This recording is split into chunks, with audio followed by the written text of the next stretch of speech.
ये है अवतल दर्पण और ये है उत्तल दर्पण। इन दोनों दर्पणों में कुछ भिन्नता और कुछ देखेंगे क्या इसमें समानताएं होती हैं। देखिए यहाँ पहला स्टेप है अवतल दर्पण। इसका जो उभरा हुआ तल होता है वो पेंट होता है। यहाँ पे देखिए चित्र बना है, ये अवतल दर्पण है और इसका जो उभरा हुआ है, उठा हुआ जो भाग है, ये इधर ही पेंट रहता है। मतलब प्रकाश इस साइड नहीं जा सकता है, प्रकाश इधर ही रहेगा। इधर से प्रकाश मारेंगे तो टकरा के इधर आ जाएगा, प्रकाश इधर से नहीं जलाया जाएगा, क्योंकि इधर से अगर हम प्रकाश इस पर डालेंगे तो यहाँ पे परावर्तन नहीं होगा, ये क्योंकि यहाँ पे पेंट हुआ है। चिकना तल ये है तो यहाँ से प्रकाश जाएगा तो यहाँ से टकरा करके वापस आ सकता है। इसीलिए जो उभरा हुआ तल होता है, इधर वाला उभरा हुआ तल यानी उठा हुआ तल, वो ही पेंट किया जाता है अवतल दर्पण में। और देख लेते हैं इसमें क्या होता है। इसमें दबा हुआ तल पेंट होता है, जैसा कि यहाँ पे देखिए चित्र बना है। यहाँ पे ये इस साइड का दबा हुआ तल है, इधर से दबा है और इधर से ही पेंट किया जाता है। इसमें इधर से टार्च जलाएंगे तो ये प्रकाश को ज़्यादा परावर्तित नहीं करेगा, लेकिन इधर से जलाएंगे तो परावर्तित ज़्यादा से ज़्यादा करेगा, क्योंकि इधर का तल चिकना है, पेंट नहीं है। पेंट तो इधर का हुआ है, इसलिए इसका जो दबा हुआ तल है इसको पेंट अगर कर दिया जाए तो ये बन जाता है उत्तल दर्पण। और यहाँ पे देखते हैं दूसरा क्या है, उल्टा तथा सीधा प्रतिबिंब बनता है। देखिए जो अवतल दर्पण है ये दो तरह का प्रतिबिंब बनाता है। ये कभी कभी प्रतिबिंब को सीधा बना देता है और कभी उल्टा बनाता है, लेकिन ज्यादातर देखा गया है जो अवतल दर्पण होता है ये प्रतिबिंब को उल्टा ही बनाता है, सीधा बहुत ही कम बनाता है। केवल एक स्थिति है जब प्रतिबिंब सीधा बनाता है और हम आपको उस स्थिति को बता दे रहे हैं। जैसे मान लीजिए ये आपका फोकस है और ये इसका है वक्रता केंद्र। तो जब वस्तु यहाँ पे रखी जाती है, यानी फोकस और ध्रुव के बीच में या दर्पण के बीच में कह सकते हैं, फोकस और दर्पण के बीच में जब वस्तु रखी जाती है तो इसका इधर दर्पण के पीछे इधर बड़ा सा प्रतिबिंब बन जाता है। तो केवल यही एक स्थिति है जिसमें ये प्रतिबिंब को सीधा बनाता है, नहीं तो हमेशा ये दर्पण प्रतिबिंब को उल्टा ही बनाता है। तो केवल एक ही स्थिति में प्रतिबिंब सीधा बनता है, जब फोकस और ध्रुव के बीच हो। देखिए यहाँ से दो प्रश्न बनते हैं। दो प्रश्न क्या बनते हैं, जैसे कि यहाँ से पूछ लिया जाता है कि वस्तु यदि दर्पण और फोकस के बीच में रखी गई हो तो उसका प्रतिबिंब कहाँ बनेगा।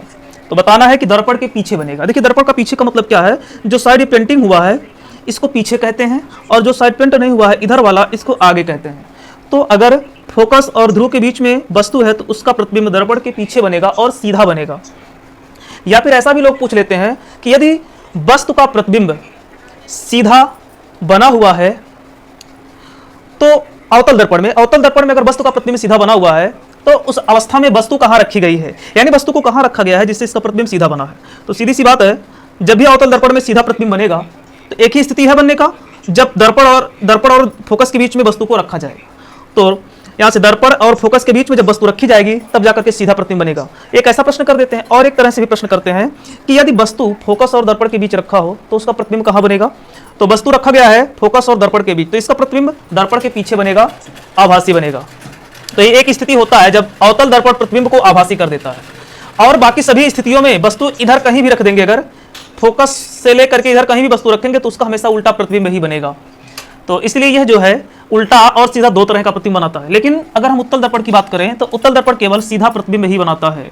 यानी कि जैसे कि यहाँ पे अगर हम वस्तु रख दें तो हमेशा इसका जो प्रतिबिंब बनता है एफ है और ये मान लीजिए सी है और ये ध्रुव है, तो वस्तु इधर रखेंगे तो हमेशा इसका सीधा प्रतिबिंब बनेगा और ये फोकस और ध्रुव के बीच में ही बनता है और वस्तु से छोटा बनता है।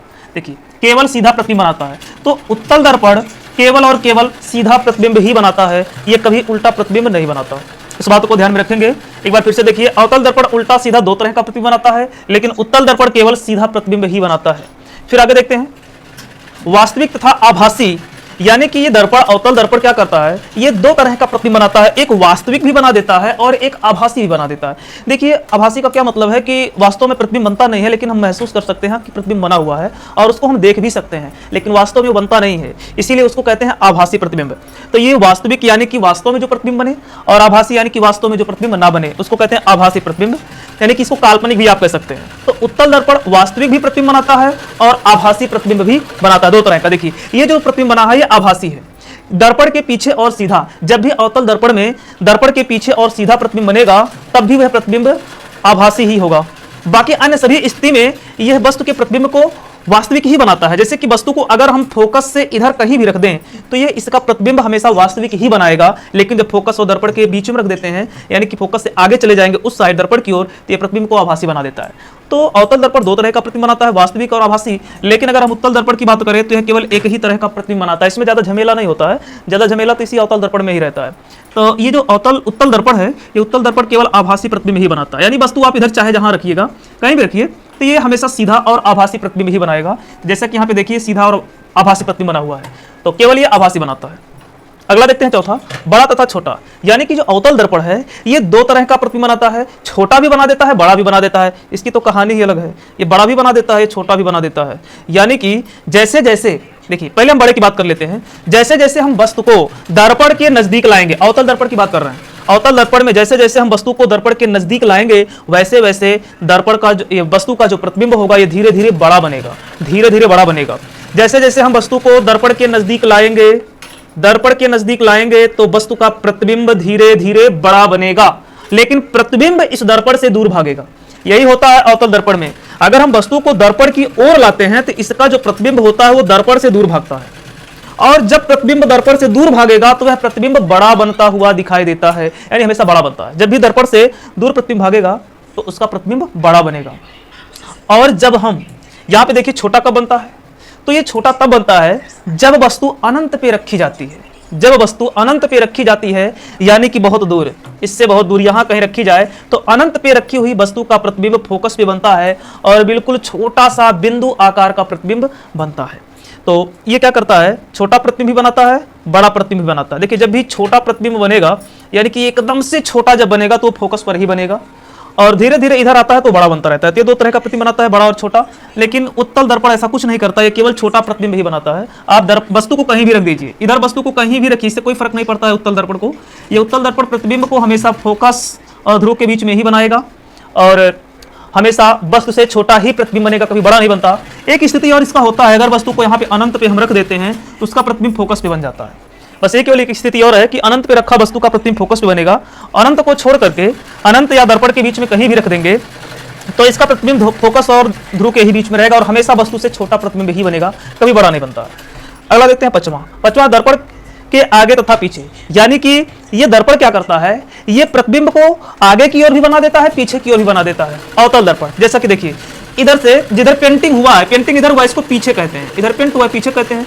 इधर पेंट नहीं है, इधर चमकीला है, चिकना है, तो इसको कहते हैं आगे, इधर के हिस्सा को आगे कहते हैं, और पेंटिंग के उधर के, यानी कि उधर के हिस्सा को, पेंटिंग वाले हिस्सा को कहते हैं पीछे। तो ये दोनों प्रतिबिंब को बनाता है। जैसे कि अगर वस्तु को हम यहाँ पे रख देते हैं, फोकस और ध्रुव के बीच में जब हम वस्तु को रख देते हैं तो इसका प्रतिबिंब चला जाता है दर्पण के पीछे। आप कहीं भी रखेंगे अगर फोकस और दर्पण के बीच में तो इसका प्रतिबिंब पीछे चला जाएगा दर्पण से। लेकिन उसके बाद अगर हम वस्तु को यहाँ फोकस और अनंत, इधर फोकस इधर अनंत, इन दोनों के बीच में कहीं भी रखेंगे, यानी कि फोकस और अनंत के बीच में कहीं भी वस्तु को रखेंगे तो इसका प्रतिबिंब इधर ही बनेगा। यानी कि यहाँ पे अगर हम वस्तु को रख देंगे तो इसका प्रतिबिंब यहाँ पे बन जाएगा। अगर वस्तु को यहाँ रखेंगे प्रतिबिंब यहाँ बनेगा, अगर वस्तु को यहाँ पे रख देंगे तो प्रतिबिंब इसके नीचे चला जाएगा, ऐसे बनेगा। यानी कि अगर फोकस और अनंत की बात की जाए तो फोकस अनंत के बीच में कहीं भी आप वस्तु को रखिए तो इसका प्रतिबिंब दर्पण के आगे की ओर ही बनेगा, यानी इधर बनेगा। लेकिन जैसे ही वस्तु फोकस और दर्पण के बीच में चली जाती है, यानी अगर बीच में यहाँ वस्तु रख देते हैं तो इसका प्रतिबिंब दर्पण के पीछे चला जाता है। तो अवतल दर्पण दोनों ओर प्रतिबिंब बनाता है, आगे और पीछे दोनों साइड। लेकिन ये जो उत्तल दर्पण होता है ये ऐसा नहीं करता, ये केवल प्रतिबिंब पीछे ही बनाता है। पीछे का मतलब वही जिधर पेंट हुआ उधर उसको पीछे कहते हैं, और आगे का मतलब जिधर पेंट नहीं हुआ है, जिधर चिकना है, चमकीला है, तो इसका ये हो जाता है आगे और ये हो जाता है पीछे। तो ये वस्तु हमेशा आगे इधर रखी जाती है, लेकिन हमेशा इसका प्रतिबिंब इधर ही बनता है, पीछे की साइड ही इसका प्रतिबिंब बनता है, कभी इसका प्रतिबिंब इधर नहीं बनता है। इसलिए उत्तल दर्पण एकदम सीधा साधा काम करता है, ये ज्यादा झमेला नहीं करता, ये वस्तु को सीधे प्रतिबिंब पे पीछे बना देगा, वस्तु का प्रतिबिंब ये कभी आगे नहीं बनाता है।